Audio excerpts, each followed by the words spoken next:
Boa noite, irmãos. Que a graça e a paz do nosso Senhor Jesus Cristo estejam com todos aqui presentes. É motivo de muita alegria estarmos aqui mais uma vez para compartilhar mais uma porção do texto de Colossenses. Para tal feito, convido os amados irmãos que abram suas Bíblias em Colossenses, no primeiro capítulo, onde leremos os versículos 24 até o versículo 5 do capítulo 2. Então, Colossenses, primeiro capítulo, do versículo 24 até o 5º versículo do capítulo 2.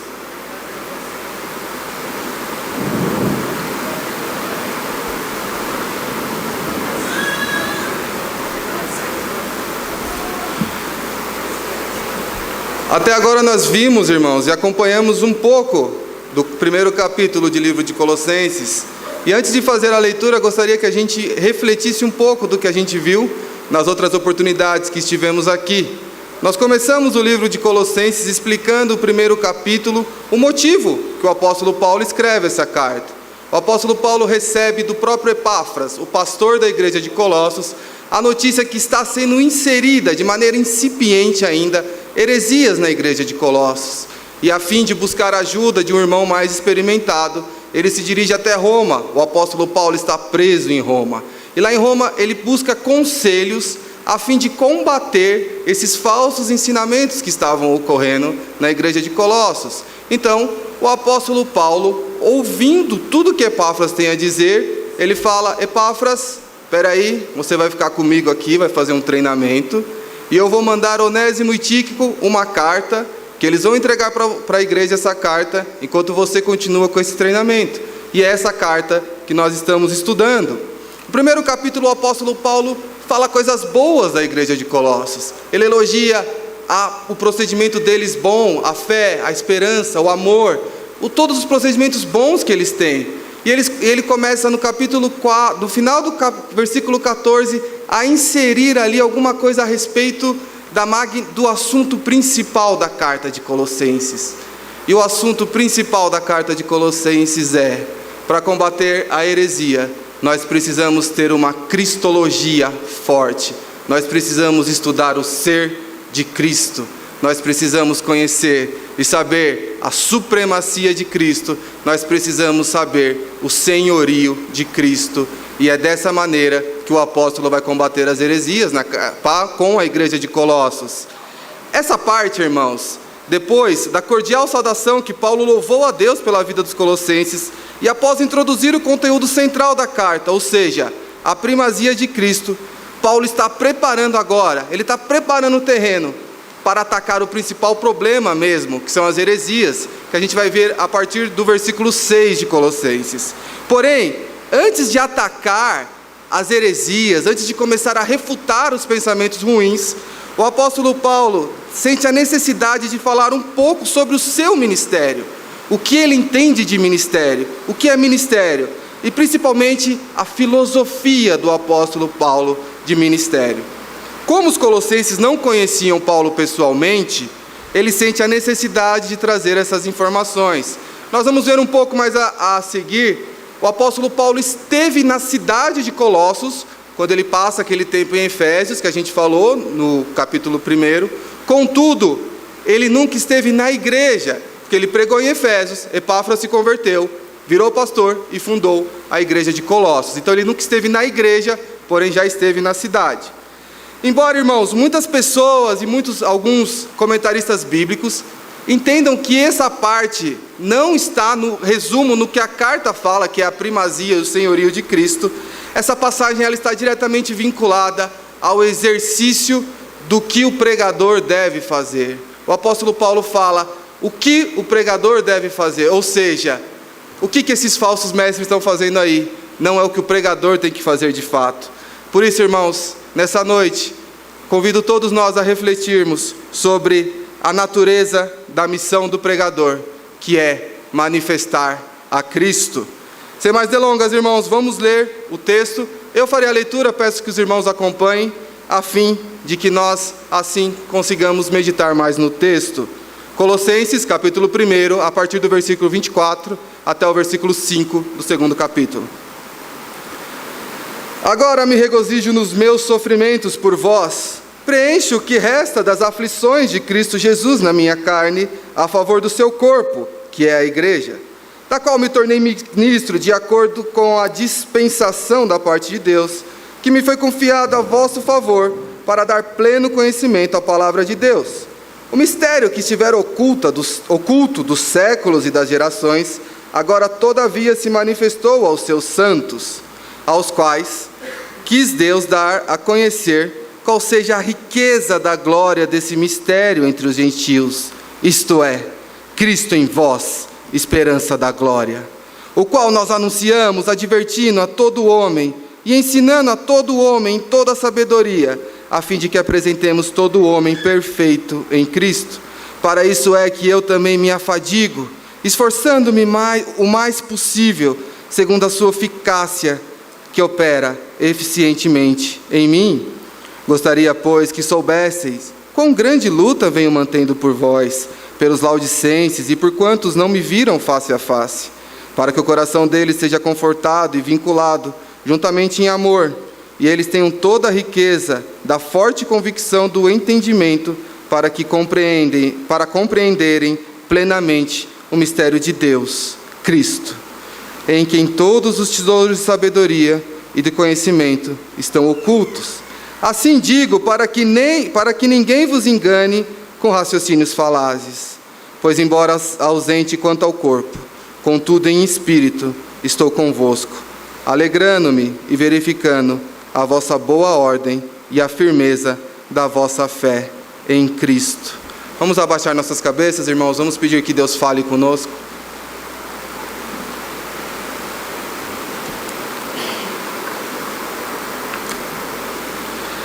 Santo Deus e nosso amado Pai, nós exaltamos o Teu bendito nome. Nós rendemos graças a Ti, porque de maneira inteiramente boa o Senhor nos salvou em Cristo Jesus. O Senhor nos tirou das trevas e nos deu a Tua maravilhosa luz. Senhor, nós estamos diante de uma passagem belíssima, passagem a qual, Senhor, por nós mesmos e por mim, não tenho o mínimo conhecimento e não tenho a menor chance de explicar para o Teu povo. Mas como nós lemos no versículo 29, opera em nós, Senhor, eficazmente o poder do Teu Espírito, a quem nós rogamos, Senhor, pela Tua graça, nos fale através do Teu Espírito para com Teu povo nessa noite. Senhor, que a Tua igreja seja edificada e ao ouvir a exposição desse texto, venha pôr em prática aquilo que nós vamos estudar, mas compreendemos e pedimos, Senhor, pela força do Teu Espírito Santo, fale conosco. É pelo Teu poder, Senhor, que nós podemos ouvir a Tua palavra. Em nós nada temos de bom, Senhor, mas tudo de bom vem de Ti. Nós somos gratos por isso. Por isso, Senhor, pedimos que tenha misericórdia do Teu povo e fale conosco. Sem dúvida alguma, Senhor, eu sou o pior de todos os pecadores aqui, mas a Tua graça é abundante. E pela Tua graça pedimos, fale conosco. Em nome de Jesus, que nós oramos, Senhor. Amém. Irmãos, também, na última passagem que tivemos aqui, eu esqueci de falar na nossa breve recordação, nós falamos do hino que o apóstolo Paulo colocou em Colossenses, e falando também sobre a criação, a redenção e a consumação. Agora o apóstolo Paulo vai explicar o que ele entende que o pregador deve fazer. E ele começa já com uma polêmica. O apóstolo Paulo, muita gente ao ler esse texto, muitos de nós não conseguem entender, porque ele fala: agora me regozijo nos meus sofrimentos por vós. O apóstolo Paulo fala dos sofrimentos dele, e ainda ele vai um pouco mais: preencho o que resta das aflições de Cristo na minha carne, e a favor do seu corpo, que é a igreja. Às vezes a gente pode passar por desavisados, irmãos, e está achando, mas a obra de Cristo não é suficiente.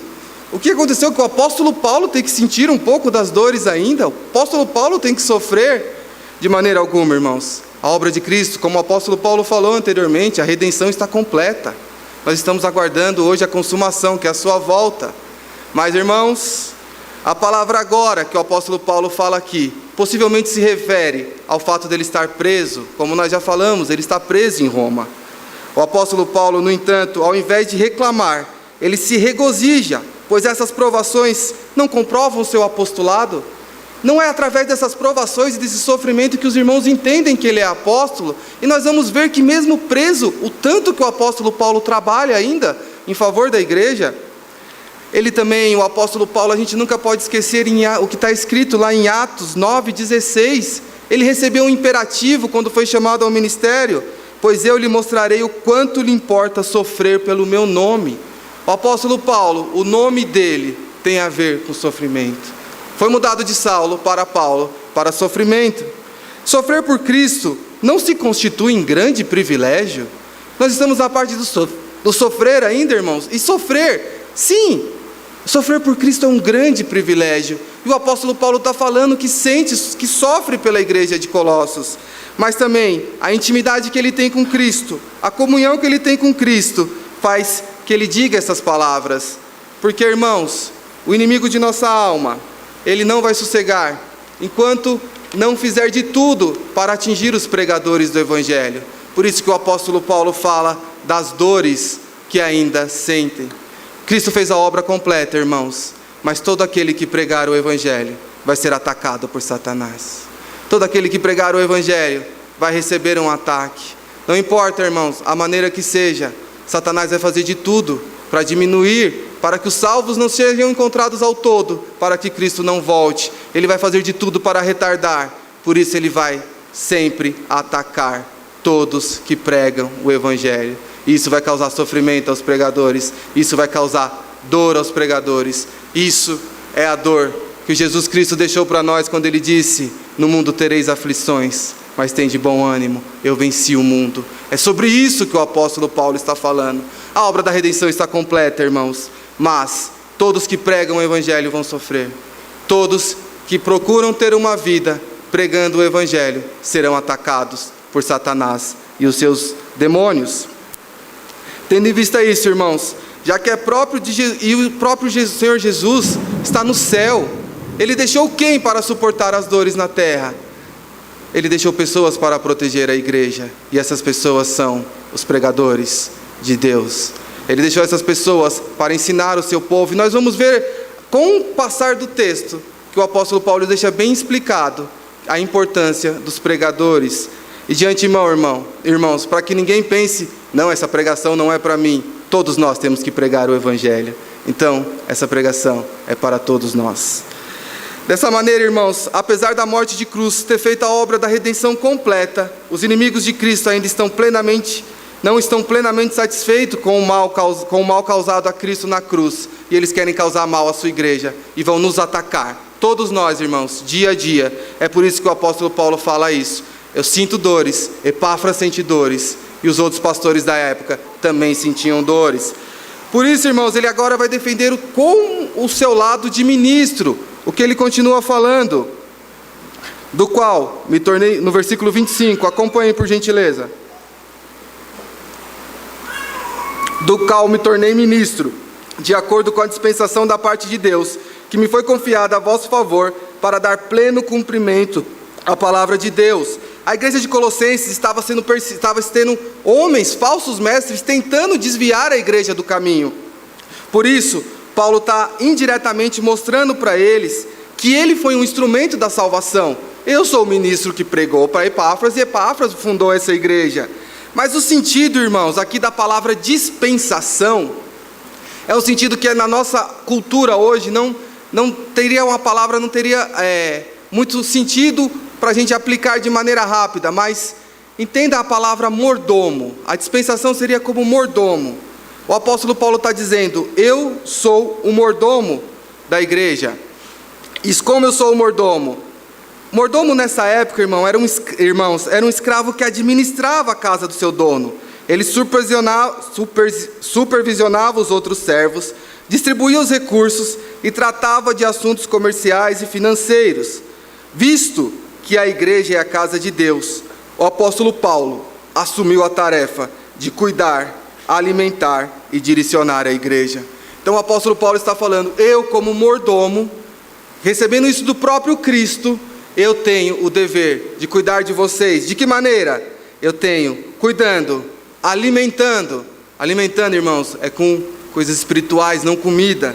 e também direcionando as igrejas. Então, o apóstolo Paulo escreve essa carta orientando. Então, ele direciona, fazendo o seu papel de mordomo como pregador do evangelho, para dar cumprimento à palavra de Deus. Isto é, ele faz o papel de mordomo para dar cumprimento à palavra de Deus, que é proclamar Cristo para todos, em toda a sua gloriosa plenitude, independente da raça, nacionalidade ou posição social. O apóstolo Paulo fala: sim, eu sou mordomo, eu tenho esse papel para dar pleno conhecimento da palavra de Deus, para que a igreja receba o alimento sólido, que é a palavra de Deus pregada, sem falsos ensinos. Então o apóstolo Paulo começa a falar para a igreja de Colossos assim: eu sou o responsável pelo ensino de vocês, o que eu falo vocês vão ter que ouvir, não são esses falsos mestres. É isso que o apóstolo Paulo está falando. E os falsos mestres estavam crescendo, estavam se multiplicando, mas ele diz: aqui não, aqui quem cuida é Deus, e o responsável por Deus na terra hoje sou eu. Então eu que vou dar o ensinamento para vocês como mordomo de Deus. E essa palavra, irmãos, gloriosa, está centrada em Cristo. Toda pregação, irmãos, tem que ser centrada em Cristo. Pregação que as pessoas falam muito de si ou muito de outras coisas. Irmãos, não, o centro é Cristo. Por isso, irmãos, no versículo 26, o apóstolo Paulo começa. Lembra que nós falamos na primeira pregação que tinha coisas místicas acontecendo em Colossos? Então o apóstolo Paulo parece querer dar ao entender de coisas de mistério, mas não, ele já está começando a refutar. Então ele fala, no versículo 26, observem: o mistério que estiver oculto dos séculos e das gerações, agora todavia se manifestou aos seus santos. Reparem, irmãos, não se manifestou a todos, se manifestou aos seus santos. E quem são esse povo, irmãos? Paulo usa o termo mistério, mas não para identificar com algum ensinamento secreto, rito ou cerimônia. Mas o mistério que o apóstolo Paulo tem em mente nessa passagem é algo que estiver oculto nos séculos, certamente que estava presente no plano de Deus e também nas profecias, mas não no tempo e no espaço. Era algo que só o povo de Israel aguardava, só quem teve os profetas. No mundo ninguém aguardava o Messias, mas o povo de Israel aguardava. Então o apóstolo Paulo está falando um mistério que pertencia a um povo pequenininho, que tinha sido feito escravo de nações, que tinha sido passado por tribulações, que já tinha sido o povo mais rico da terra, mas que o atual momento, era escravo de Roma. Então ele está falando do mistério. Agora, no entanto, quer dizer, na era presente, no início desse século, com a encarnação de Cristo, e até mais, especificamente falando da proclamação do Evangelho, ou do dia de Pentecostes, o dia que o Espírito desceu na terra, e foi liberado para todos os povos, para todos os santos, os gentios, se manifestou aos seus santos, e a totalidade da igreja, na nova dispensação, isto é, lá em Pentecostes, todo mundo viu, todos os santos que estavam lá viram que o poder de Deus se manifestava pelo Espírito nas pessoas.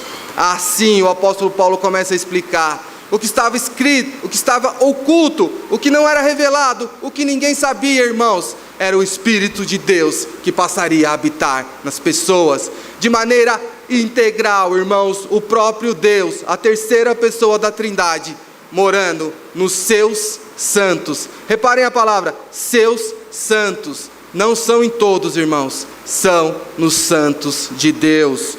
Ele continua, irmãos, a fim de descrever de modo mais pleno o que Paulo tem em mente. E agora, no versículo 27, é que ele revela que é o Espírito. Vamos ver, aos quais Deus quis dar a conhecer qual seja a riqueza da glória desse mistério entre os gentios, isto é, Cristo em vós, esperança de glória. Irmãos, nós vivemos em uma era em que a esperança de glória é qualquer coisa, menos Cristo em vós. Esperança de glória seria a nossa conta corrente. Esperança de glória seria os nossos títulos, ou aquilo que nós temos academicamente falando, a nossa maneira de falar, de se agir. Isso é a glória que o povo acha aí fora. Mas a esperança de glória, irmãos, é Cristo em nós, é o Espírito em nós. Essa é a esperança de glória, porque um dia nós que hoje somos a habitação do Espírito, vamos habitar com Deus no céu, nas regiões celestiais. Nós já falamos no outro texto da esperança escatológica, irmãos, e é uma bênção em nossas vidas. Nós temos que saber, porque Cristo vive em nós, pelo Espírito de Deus, nós vamos chegar ao céu um dia. Porque Cristo vive em nós, na terceira pessoa da Trindade, sim, irmãos, o Espírito Santo, mas Ele vive em cada um de nós. Irmãos, esse texto, essa passagem, repete a passagem de 1 Timóteo 3,16. Não precisem abrir, irmãos, eu vou ler. 1 Timóteo 3,16. Evidentemente, grande é o mistério da piedade. Aquele que foi manifestado na carne, foi justificado em espírito, contemplado por anjos, pregado entre os gentios, crido no mundo, recebido na glória.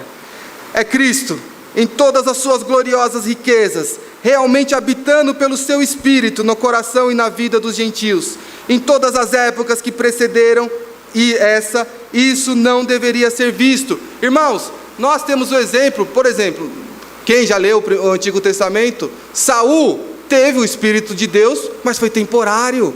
O Espírito de Deus não habitou mais nele depois que ele pecou. Irmãos, em nós, os seus santos, não é temporário, é para sempre, é para a eternidade. Que esperança gloriosa, irmãos. Por mais que a gente ainda peque, por mais que a gente ainda sofra, por mais ainda que os dias às vezes pareçam vazios, um dia, esses dias não serão mais vazios. Um dia eu não vou pecar contra vocês, meus irmãos.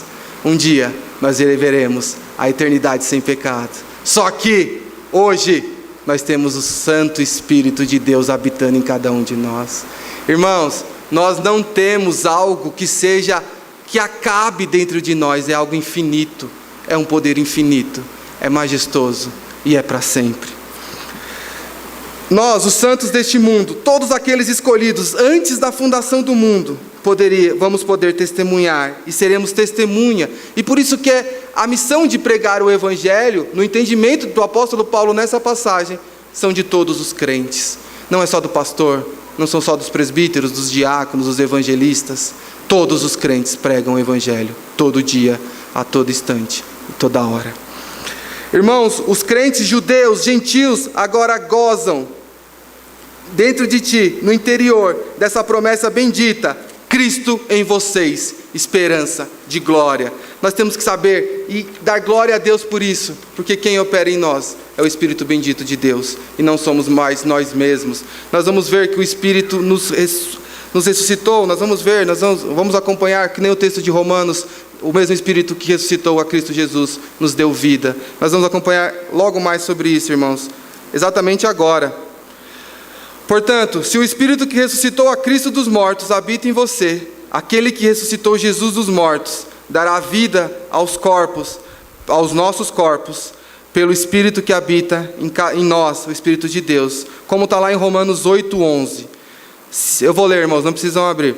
Se habita em vós o Espírito daquele que ressuscitou a Jesus dentre os mortos, esse mesmo que ressuscitou a Cristo Jesus dentre os mortos, vivificará também o vosso corpo mortal, por meio do seu Espírito, que em vós habita. É isso, irmãos. O mesmo Espírito que ressuscitou Cristo dos mortos. Nós, cristãos, estávamos mortos em nossos delitos de pecado, mas Ele nos ressuscitou um dia. Ó, dia maravilhoso. Lembra, irmãos? O nosso dia a dia cristão e a nossa experiência, às vezes faz a gente esquecer daquele dia. Mas que dia maravilhoso, que por um chamado eficaz, bendito, nós falamos sim para o Evangelho. A partir daquele dia, irmãos, que muitos de nós, às vezes a gente nem lembra. A gente que foi criado na igreja, a gente tem dificuldade de lembrar essas coisas. Mas eu lembro exatamente o dia que o pastor pregava aqui e tudo passou a fazer sentido. Tudo que eu tinha escutado do meu pai, tudo que eu tinha escutado do meu avô, tudo que eu tinha escutado aqui na igreja, na escola dominical, dos pastores que pregavam, desde o pastor Adenildes até o pastor Jonatas na época, tudo passou a fazer sentido e foi maravilhoso. Prosseguindo, irmãos, versículo 28, ao qual, então lembrando, irmãos, que no versículo 24, o apóstolo Paulo falou que o pregador deve sofrer. No versículo 25, deve ser mordomo. nos versículos 26 e 27, deve pregar Cristo, a esperança, o Espírito que habita em nós. E agora nós vamos falar sobre admoestação, que o pregador deve admoestar. Vamos ler todos juntos o versículo 28, o qual...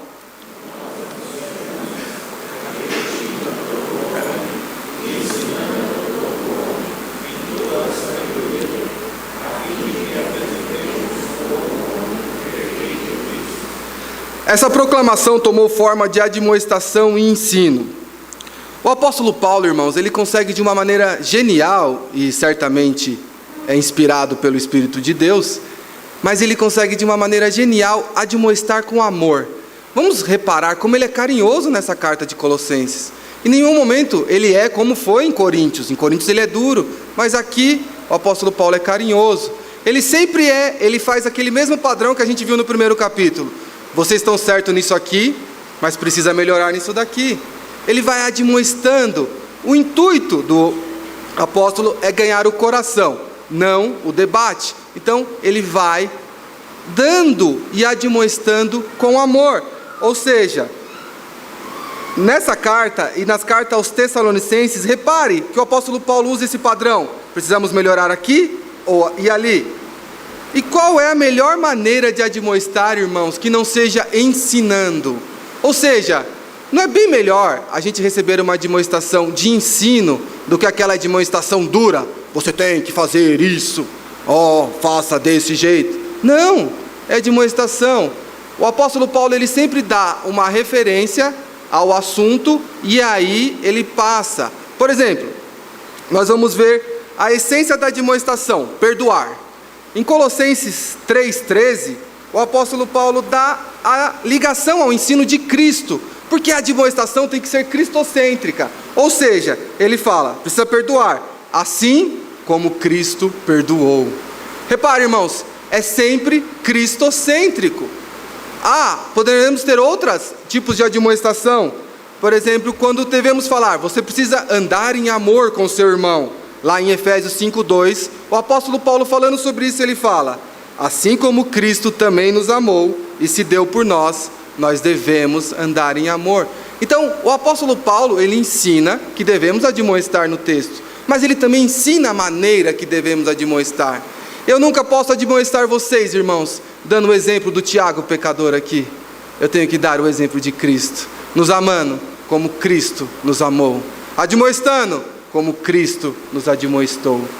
Isso, irmãos, isso é uma admoestação bíblica, isso é uma admoestação cristocêntrica. Então, mas Tiago, nem toda a passagem fala de Cristo, é muito difícil. Irmãos, tem um segredo para contar agora nessa noite. De Gênesis 1 até Apocalipse 22, fala de Cristo. Nenhuma passagem deixa de falar de Cristo. Ele é anunciado no Antigo Testamento e ele é revelado no Novo Testamento. A Bíblia é uma única narrativa, é a narrativa da história do nosso Redentor, do nosso Senhor, do nosso Deus, do nosso Cristo. Portanto, irmãos, qualquer passagem que nós vamos anunciar, às vezes ensinando as crianças, eles falam, mas tio, o Sansão, por que o Sansão pecou? E é tão gostoso falar, porque Sansão não era Cristo. Era prometido um Redentor que seria perfeito. Sansão não era perfeito, filho. Quem é perfeito é Cristo. E assim, o apontamento da vida de Sansão para Cristo, da vida de Davi para Cristo, da vida de Salomão para Cristo, das vidas dos que nem nós todos temos que admoestar para Cristo. Irmãos, faz toda a diferença quando a gente tem que admoestar alguém. Devemos pensar, irmãos, que por proclamar a Cristo, por meio de admoestação, o ensino aos irmãos é sempre centralizado em Cristo. E naturalmente, se é centralizado em Cristo, em Deus. Em sua perfeita e santa trindade. O Deus trino, por meio de Cristo, seja a glória. Então, quando nós fazemos o Mateus 18, e é tão bonito, e a gente consegue ali, através, confessar os pecados, e é feito ali, restaura a comunhão entre os irmãos, a glória é a Cristo. A admoestação foi feita para Cristo. Toda a glória de toda a admoestação é para Cristo. Todo conselheiro bíblico sempre tem que pensar que por mais que o aconselhamento tenha sido bom e tenha usado ferramentas boas, a glória da admoestação é para Cristo. Irmãos, se os irmãos que forem admoestados de um procedimento ruim que vinham praticando, isso é, se o processo depois do processo de apresentar os confrontos de pecados, fim a ser feito o arrependimento, isso, irmãos, é para a glória de Cristo. A admoestação não é também só essa de relacionamentos. Irmãos, em todo lugar nós devemos admoestar. Deste púlpito deve ser admoestado. Da escola dominical deve ser admoestado em todas as salas. Nós, pais, ao fazer o culto doméstico ou ao reunir a família, devemos admoestar. Mães, quando os pais não estão em casa, devem admoestar. Nós, em toda a essência, avós, tios, tias, nós devemos admoestar e apontar para Cristo. Sempre, irmãos, apontando para Cristo, que é o cabeça. Nunca, nunca para os nossos pecadores, mas apontando para Cristo. Contudo, irmãos, nós vamos perceber que esse processo de admoestar, apontando para Cristo, vai nos levar a uma maturidade cristã, a um processo de maior amadurecimento. E assim, os nossos relacionamentos, tantos relacionamentos que nós às vezes temos travados, que precisam, quando os nossos relacionamentos com nossos irmãos queridos, que a gente não tem nenhum problema, mas vão melhorar, porque a gente passa a ter aquela coisa franca, aquela admoestação, a Bíblia entrando para fazer através de Cristo o seu papel. Mas o apóstolo Paulo continua, terminando o versículo 29, de uma maneira que agora, irmãos, é tão bonito ler isso. Vamos ler todos juntos mais uma vez. Para isso,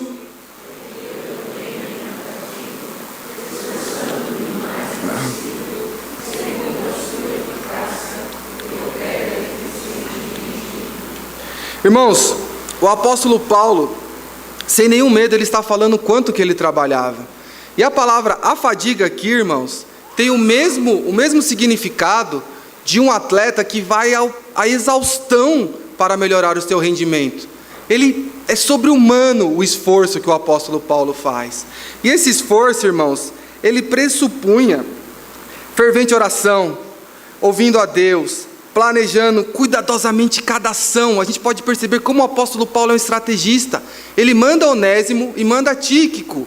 Nessa mesma pegada aqui, irmãos, Tíquico e Onésimo estão levando a carta para Filemon. Ele não está só cuidando da igreja de Colossos, ele está cuidando da igreja de Filemon também. Então repare como o apóstolo Paulo tem tudo sob controle, como ele trabalha. Ele, da cadeia, irmãos, preso, ele está cuidando de todo o plano missionário da igreja para os gentios. Da prisão, ele está fazendo isso. E afrontando Satanás, proclamando oficialmente o evangelho, dando testemunho pessoal, vivendo uma vida cristã, mesmo em meio a grandes pressões e aflições, ele se afadiga. Mas, irmãos, ele dá a receita. Ele não faz isso por suas próprias forças. Ele fala, segundo a eficácia que opera eficientemente em mim, que é o Espírito de Deus.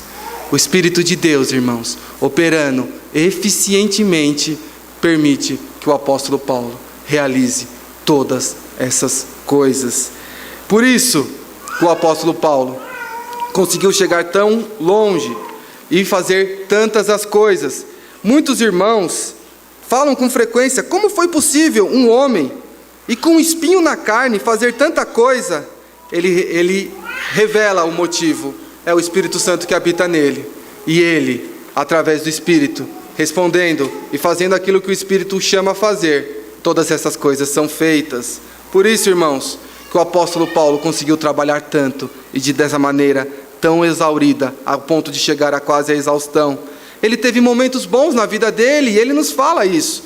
Em Romanos 15:19 ele fala, pela força de sinais e prodígios, pelo poder do Espírito Santo, de maneira que desde Jerusalém, as circunvizinhanças até o Ilírico, tenho divulgado o Evangelho de Cristo. O prazer do apóstolo Paulo é pregar o Evangelho quase que num litoral inteiro, assim ele está falando. É isso que ele está falando para nós. Pela graça de Deus, eu pude pregar este Evangelho. Só que agora também, irmãos, ele começa a tratar de maneira mais pessoal a partir do versículo 1 com a igreja de Colossos. Agora ele já explicou o que ele entende de ministério, algumas coisas. Ele começa a tratar de maneira mais pessoal. Gostaria, pois, que soubesses quão grande luta venho mantendo por vós, pelos laodicenses, por quantos não me viram face a face. Irmãos, aí eu agora fala, mas por que os laodicenses estão aqui? Irmãos, nós estamos dentro do Vale do Rio Lico. Então haviam 3 igrejas no Vale do Rio Lico, na região da Ásia ali. A igreja de Colossos, a igreja de Laodiceia e a igreja de Hierápolis. Essas 3 igrejas estavam lá. E, irmãos, possivelmente, muitos irmãos nossos, estudiosos, acreditam que essa carta foi lida nas 3 igrejas. Então, nas 3 igrejas foi lida esta carta. Por isso que o apóstolo Paulo cita os laodicenses aqui. E ele fala que vem sofrer uma grande luta. Irmãos, possivelmente, o apóstolo Paulo quis mostrar aqui o quanto que ele amava essa igreja. E como eu já disse antes, não é porque ele nunca esteve na igreja, ele já passou naquela região. Para chegar em Efésios, você tem que passar pelo Vale do Rio Lico. Com o passar do tempo, aqui nessa época, o caminho já não era obrigatório passar em Colossenses. Passava por Hierápolis e Laodiceia, o que fez Colossenses cair um pouco economicamente falando. Então eles estavam numa crise, como a gente falou na primeira vez que estivemos aqui. Mas, irmãos, nós temos que entender que o apóstolo Paulo esteve nessa cidade e ele conhecia a região. Por isso que ele vem falar, irmãos, que agora começa a entrar nessa parte da refutação, e antes disso ele quer falar algumas lições que ele espera que a igreja responda dessas qualidades que ele falou do evangelista nos versículos anteriores. Então, no versículo 2 ele fala: para que o coração deles seja confortado e vinculado juntamente em amor, eles tenham toda a riqueza da forte convicção do entendimento, para compreenderem plenamente o mistério de Deus, Cristo. Irmãos, o apóstolo Paulo fala aqui sobre o coração. E essa igreja foi, por muito tempo, ouviu muito sobre aconselhamento bíblico, então nós não temos problemas, todos aqui sabem. Quando fala de coração, está falando da alma, está falando do sentimento. Irmãos, o que o apóstolo Paulo está falando é para que o sentimento deles sejam confortados, vinculados juntamente em amor. E eles tenham toda a riqueza da forte convicção do entendimento, para compreenderem plenamente o mistério de Deus. Nós vivemos numa época, irmãos, que é tudo muito a razão. É razão, é racional. Irmãos, a razão, o racionalismo, levou a gente ao iluminismo, ao niilismo, a outros ismos que nos levaram para longe de Deus. Irmãos, o Evangelho de Deus é razão? É, mas é sentimento, é coração, é o Espírito dentro de nós. Como é o lema no JMC, a mente para a verdade e o coração para Deus. Irmãos, qualquer coisa que passar disso, se o nosso coração não estiver em Deus e a nossa mente para a verdade, nós vamos fazer um ou outro. Sentimentalismo sem razão é errado? Sim. Razão sem sentimentos também é errado. Só a razão, irmãos, não vai levar a gente para ver Cristo, porque nós temos que sentir o Espírito dentro de nós. Não há outra maneira que não seja o sentimento para o Espírito estar em nós. É através do sentimento, irmãos. Quando a gente peca contra o nosso irmão, que dá aquela dorzinha no coração, é sentimento, não é razão. Quando a gente peca contra outras pessoas e aquilo que incomoda, é o Espírito fazendo a gente sentir. Portanto, irmãos, não é só razão o Evangelho, é sentimento também. E é isso que o apóstolo Paulo está falando aqui. Esses corações precisam ser fortalecidos contra falsos ataques, sim, mas nós nunca podemos esquecer, irmãos, de Provérbios 4, 23. De todas as coisas que podem guardar, guarde o seu coração, pois dele procede as fontes da vida. Irmãos, onde que é atacado para a gente cair na heresia? Geralmente é alguma coisa que a gente gosta. A pessoa gosta de tal pecado, então em tal igreja pode fazer isso. Para onde que essa pessoa vai? Não é, irmãos. Isso é sentimentalismo barato. Disso a gente tem que guardar o coração com a razão. Disso a gente não pode cair. A gente tem que sempre apontar para a Bíblia, para aquilo que Cristo falou para a gente. Por isso que o apóstolo Paulo está falando. Se você tiver um sentimento certo, você vai ter um entendimento correto das coisas com a sua racionalidade. vinculado juntamente em amor. Não é o conhecimento, e certamente não é uma presunção de elo de perfeição que a gente vai estar conjunto em amor. Mas, irmãos, nós vamos estar diretamente com o coração em Deus. E isso vai fazer que, através do Espírito, a gente não caia em entendimentos ruins. Somente com Cristo sendo o árbitro do nosso sentimento, nós não vamos cair em heresias. Se for por nós mesmos, irmãos, sinto muito, mas nós vamos cair. Se nós não estivéssemos alicerçados naquilo que Cristo ensinou, no entendimento que só pode vir do Espírito, através da palavra e daquilo que é pregado para nós, nós vamos cair. E ele continua, irmãos, em quem todos os tesouros da sabedoria e do conhecimento estão ocultos. Os tesouros, irmãos, da sabedoria e do conhecimento não estão nos falsos mestres, não estão naqueles que estavam ensinando que falavam com os anjos e que poderiam ensinar o idioma dos anjos para a igreja de Colossos.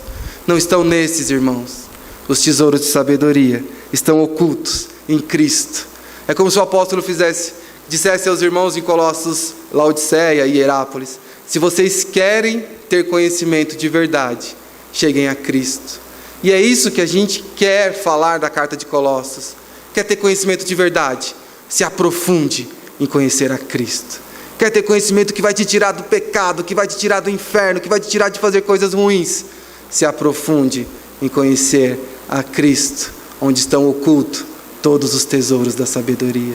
Mas revelado a nós, irmãos, o Espírito habita em nós, nos dá entendimento para a pregação da palavra, para entender as coisas que estão escritas na Bíblia. Por isso que nós devemos vir na igreja domingo após domingo, para aprender mais. Mas não só na igreja, nosso caminhar diário também, buscar mais conhecimento de Cristo, estar mais próximo de Cristo, se aproximar de Cristo, o único tesouro de sabedoria revelado. Irmãos, quando a rainha de Sabá discutiu com Salomão, e ela não era uma coisa normal naquela época, tá, irmãos? Comitivas, que nem é hoje. Não. O recebimento, houve todo uma presunção de guerra, tal. Mas quando a rainha de Sabá foi indagar Salomão, é como assim, ela fazia perguntas possivelmente muito difíceis, mas Salomão respondendo é como se ela fazendo a pergunta, ele já desse uma risadinha e antes dela falar, ele respondia. Porque ele sabia, mas Deus tinha dado sabedoria. Só que quando termina tudo, a rainha de Sabá fala para ele: certamente a sua sabedoria é divina, vem de Deus, e eu quero adorar o seu Deus. É reconhecido da onde vem a sabedoria. Irmãos, se a gente se aprofundar em estudar a Cristo, é isso que as pessoas vão falar de nós. Certamente: Tiago, eu te conheço desde criança, isso aí não vai vir de você não. E é verdade, vem de Cristo, não vem da gente. Prosseguindo, irmãos, assim digo e ensino, para que ninguém vos engane com raciocínio falazes. Aqui ele está refutando já os falsos mestres. E ele termina, irmãos, com uma coisa bem gostosa mesmo. Pois embora ausente quanto ao corpo, contudo em espírito, estou convosco, alegrando-me verificando da vossa boa ordem e a firmeza da vossa fé em Cristo. O apóstolo Paulo diz para eles: eu não estou aí fisicamente, mas o Espírito que habita em vocês, desse bom procedimento que vocês têm, que Epáfras me contou, sabe, é o mesmo que habita em mim. Então nós temos o mesmo Espírito, ausente no corpo, mas juntos no Espírito. É isso que nós temos, essa é a nossa comunhão. Irmãos, nós estamos aqui hoje na Igreja Presbiteriana de Poá. O Espírito foi revelado a nós, mas tem muitos irmãos nossos em toda a parte do Brasil reunidos agora também. E embora que a gente não esteja presente com eles no corpo, em espírito, nós estamos presentes. Irmãos que a gente sabe que às vezes a igreja deles estão passando por dificuldades. Irmãos que a gente saiba que às vezes estão passando por dificuldades espirituais. Essa pandemia no Brasil, no mundo, está deixando medo das pessoas. Mas não, irmãos, embora algum irmão que a gente não conheça, que a gente não tenha conhecimento, possa estar com Covid-19, nós não estamos perto dele fisicamente, mas no corpo. Nós não estamos fisicamente perto deles, mas em espírito nós estamos. E nós vamos orar por eles, mesmo sem saber quem são, porque nós somos uma família. Nós cantamos isso hoje. Nós somos um povo escolhido, um povo separado, um povo santo, para glorificar esse Cristo bendito que morreu por nós. E repare que o apóstolo Paulo usa para terminar algumas expressões militares: a boa ordem e a firmeza da fé. É como se ele começasse a enfileirar o pessoal de Colossenses. Porque, irmãos, depois disso, o apóstolo Paulo não vai ser bonzinho com Colossenses. Se Deus nos dá uma próxima oportunidade para a gente ver os próximos versículos em diante, ele começa a refutar as heresias. Primeiro ele vai refutar o judaísmo, depois ele vai refutar o ensino dos anjos, e por último, ele vai contra as filosofias novas, uma espécie de neoplatonismo incipiente ainda que estava acontecendo na igreja de Colossos. O apóstolo Paulo vai refutar tudo isso nos próximos versículos. Ele vai admoestar. Mas tendo em vista isso, irmãos, antes de encerrar, queríamos ver duas aplicações bem rápidas. Nós vemos aqui e podemos ver no texto 7 características que o pregador deve ter. E lembra, irmãos, que eu falei, o pregador não é o ministro do evangelho. Claro, ele também é um pregador, mas todos nós devemos pregar a palavra de Deus. Todos nós. Então, no versículo 24 nós podemos ver que o pregador deve sofrer. No versículo 25 nós vemos, ele deve ser mordomo, dispenseiro, então ele deve alimentar, ele deve cuidar da igreja. No versículo 27 e 26, pregar a Cristo. No versículo 28, ele deve admoestar o seu povo, o pregador tem que admoestar o seu povo. No versículo 28, admoestar o povo. No versículo 29, o esforço físico ao máximo, crendo na eficácia do poder, mas ele tem que ter esse esforço físico. O pregador tem que dar o seu máximo, tem que estudar, tem que ir além, tem que buscar para Cristo. Mas tem a eficácia que opera poderosamente em nós. E também na parte do capítulo 2, nós podemos ver no versículo 1, ele deve lutar pela igreja, como ele fala, que vem lutando pelos laodicenses e pela igreja de Colossos. E no versículo 5, nós podemos ver a 7ª coisa que o pregador tem que ter. Ele tem que ter alegria, como o apóstolo Paulo fala, alegrando-me, verificando. Então ele tem que ter a alegria de ver a comunhão do seu povo. Irmãos, são 7 características faladas nesse texto. E, como eu tenho que falar, já que nós estamos em momento de eleição pastoral, ainda não sabemos os candidatos, mas quais perguntas que nós faremos para os possíveis candidatos? Está aí 7 perguntas que você pode fazer, se eles estão dispostos a fazer 7 coisas pela igreja presbiteriana de Poá. Qual tipo de pergunta tem pensado em fazer? Qual tipo de evangelho espera ser pregado aqui? Qual tipo de ministro você espera para a igreja de Poá? Temos que pensar nisso, irmãos, e temos que orar por isso. E o evangelho sendo pregado por um evangelista ou por qualquer pessoa, e com esses 7 pontos, são esperadas 4 respostas, segundo o texto. Nós podemos verificar no versículo 2, é esperado que os corações sejam confortados, unidos em amor, que o entendimento seja enriquecido em convicção, também no verso 2.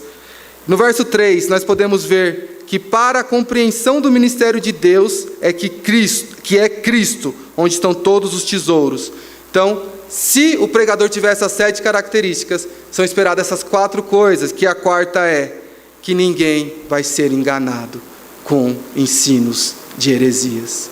Então, irmãos, se um pregador que vier e pregar a Cristo e for fiel à palavra de Deus e fazer esses 7 pontos que a gente viu aqui na passagem de Colossenses, sofrer, ser mordomo, pregar o evangelho, admoestar o povo, esforçar-se fisicamente ao máximo, lutar pela igreja e ter alegria em ver a comunhão, a esperança é que a igreja responda da seguinte maneira: que os corações sejam confortados e unidos em amor, que o entendimento seja enriquecido em convicção, para a compreensão do mistério de Deus, que é Cristo, onde estão ocultos todos os tesouros, e para que ninguém seja enganado com argumentos falsos. Essas 7 características vão levar a essas 4 qualidades da igreja. Irmãos, nós devemos orar para que Deus nos abençoe, para que durante até a volta de Cristo, neste púlpito, habite irmãos e pregadores que têm essa disposição que o apóstolo Paulo citou nessa passagem em Colossenses, que é isso que o apóstolo Paulo enxerga que o pregador deve fazer. Que o Senhor Jesus aplique em nossos corações o que foi falado, e que toda a honra, irmãos, e toda a glória sejam em Cristo, onde estão ocultos todos os tesouros da sabedoria, a majestade divina, onde temos salvação e esperança de uma vida futura sem pecados. A Cristo Jesus, nosso Senhor, seja a glória pelos séculos dos séculos. Amém, irmãos. Vamos